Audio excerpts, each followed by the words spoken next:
when you get right down to it, there's very little in life that we can control, is there? But one thing is ourself.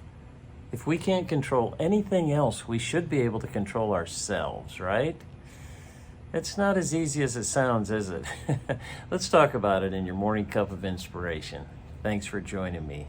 I was reading a verse in Proverbs that made me stop and think about self-control. Listen to what it says. It's Proverbs 25:28, and it says, "A lack of self-control is like a city whose walls have broken down." What a great visual for what happens when we don't control ourselves, when we let the enemy break through the walls of ourselves and overtake us. Think about the area of food and exercise. That's so many times a tough one, and we think about that when we think of self-control. If we don't control and eat healthy, our body can become sick. If we don't exercise, it can break down, we can lose our mobility, and then the enemy comes in to begin to destroy our bodies, which God gave us, and he expects us to treat them like his temple. What about our thoughts? So hard sometimes to control our thoughts. He tells us the importance of doing that, I believe, in Philippians.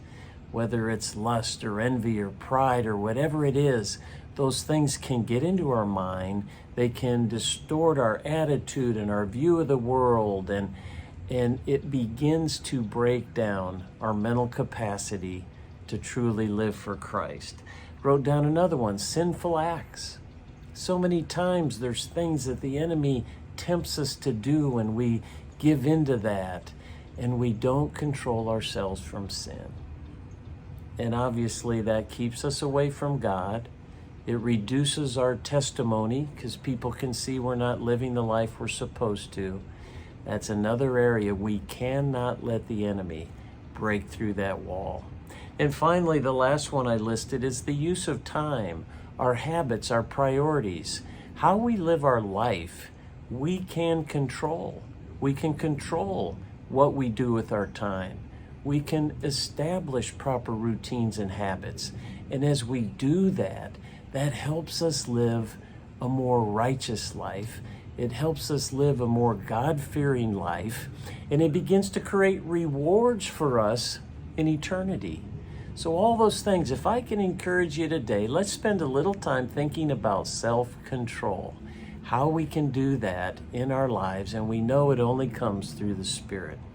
It's one of the fruits of the Spirit. So let's seek a greater sense of His Holy Spirit to allow a greater sense of self-control in our life, that we can keep the walls of our city up and not allow the enemy to get in. I pray that blessed you today. God bless. Thanks for joining me for that morning cup of inspiration, and we'll see you next time.